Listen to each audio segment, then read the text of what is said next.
Misconstrued narrations suggesting scribal error.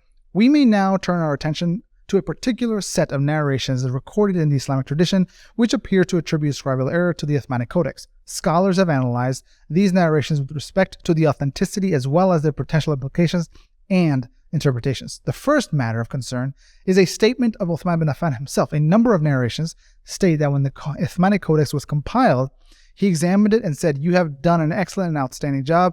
I see that it contains some anomalies. However, the Arabs will recite it in the correct manner." First, it should be noted that the chains of transmission for this narration are disconnected, and consequently, it was deemed inauthentic by many scholars. Abu Bakr ibn al-Anbari writes, "The narrations from Uthman concerning that cannot be used as evidence because they are disconnected. They do not trace back to him, and logically it is not possible that Uthman, the leader of the Muslim Ummah and the ruler of the people and their role model, would unify the people upon the Mus'haf that will serve as the exemplar, and after noticing that there are discrepancies or mistakes in the script, would choose not to correct them." Al-Anbari continues by pointing out that this conflicts with the narration of Hani al-Barbari mentioned above, which showed that Uthman went to the trouble of sending specific words to Ubay bin Ka'b to ascertain their precise spellings. Makki bin Abi Talib simply points out that the companions of the Prophet ﷺ agreed on the authenticity of what is between two covers of the Mus'haf, and it is impossible that they would have agreed upon error.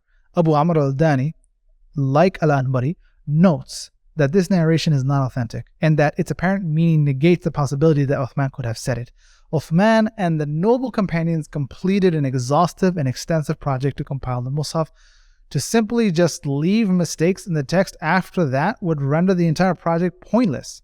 He concludes that it is not possible for anyone to say this nor permissible for anyone to believe it. Similar arguments were presented by Ibn Taymiyyah.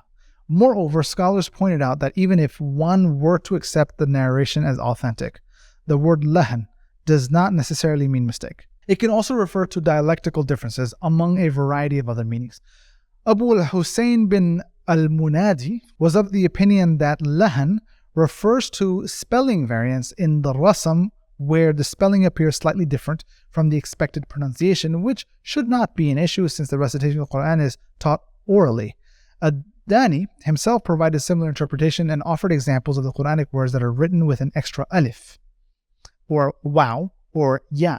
It is possible for the uninitiated to mispronounce such words if they have not learned from a teacher how to recite the Quran, again, underscoring the importance of the oral transmission. There are much more striking examples in English, such as words like neighbor, queue, knife, laughter, asthma, where the pronunciation differs considerably from what would be expected given the spelling. This being the case, the interpretation of the statement of Uthman poses no challenges. A few statements regarding scribal errors have also been related from Abdullah bin Abbas, which have been studied in detail by many scholars. The most famous of these statements concerns the word despair. In verse of chapter 13, verse 31, the scribe wrote it that way while he was sleepy. With respect to the authenticity of the statement, the discussion revolves around the transmitter Jarrar bin Hazim, who sometimes erred in the way he relayed from memory. Abu Ubaid recorded the narration of Ibn Abbas without including this statement, instead including only the part of the narration stating that Ibn Abbas read it differently. Imam Ahmad bin Hanbal appears to have accepted the authenticity of the narration while it was rejected by others. Ibn Hajar al-Asqalani, however, was not convinced of the report's inauthenticity, and he stated that it was more appropriate to find a suitable interpretation for the report. Ibn Taymiyyah explained that some of the early Muslims denied certain readings with which they were unfamiliar, mentioning chapter 13, verse 31 as an example. He then states, and this is a mistake known through unanimous consensus and mass transmission, aka mutawatir. In spite of that, due to the fact that such a reading had not been established for them by mass transmission, they did not disbelieve by denying it, even though it would constitute disbelief for someone for whom proof of its mass transmission has been established. In other words, it was only during that period in Islamic history, before the widespread recognition of certain readings authentically transmitted from the Prophet ﷺ, that some people could be excused for not knowing them. This is similar to how certain Islamic rulings were not known to a select few companions but later became widely transmitted. Note that Ibn Abbas's reading of this verse was also shared by Ali bin Abi Talib, Ikrimah, Mujahid, Ibn Abi Mulaykah, and others. This establishes that the reading with which Ibn Abbas was most familiar was also widespread. The companions lived in an era where people commonly wrote their own personal copies of the Quran, and so the companions would regularly encounter incorrect instances of human error in recitation and writing. The use of the word yayas was likely unfamiliar to some of them since it had been described as belonging to, among others, the dialect of Hawazin. As mentioned by Al-Qasim bin Ma'an, there is no difficulty in affirming that Ibn Abbas, due to his unfamiliarity with this reading of chapter 13 verse 31, assumed it was only found in a copy in which the scribe had erred. Once it became clear to him that this was a reading taught by the Prophet ﷺ, he accepted it. This is evident from the fact that Ibn Abbas himself explained the word yayas as found in the Uthmanic Codex to mean ya'lam, knowledge, as reported in an authentic transmission through the tafsir of Ali bin Abi Talha. These same principles can be used to account for other narrations from Ibn Abbas or other companions that seem to imply disagreement with the reading found in the Uthmanic Codex. For instance, Urwa bin al-Zubayr asked Aisha about 3 verses, chapter 4 verse 162, chapter 5 verse 69, and chapter 20 verse 63, which each contain a word in an unexpected grammatical tense. To which she replied, "O my nephew, this is the doing of the scribes who erred in the transcription." However, scholars of tafsir noted that all of these examples have grammatical explanations in their support, either because they are justified by the dialect of other tribes or because the syntax of the verse supports a reading that justifies the shift in grammatical tense from that which is expected to that which is observed. Thus, the statement of Aisha is either inauthentic, misunderstood, or relates to a personal misjudgment due to lack of familiarity with the reading found in the Uthmanic Codex. Abu Layth al-Samarqandi was one of those who rejected such narrations because they imply a logical impossibility, namely that the companions of the Prophet ﷺ would be aware of such errors on the Uthmanic Codex and simply do not bother to make any corrections. He wrote, and some ignoramus, jahil, states this is an error from the scribe. When he wrote the exemplar codex, he then mentions their citation of the aforementioned statements of Uthman and Aisha.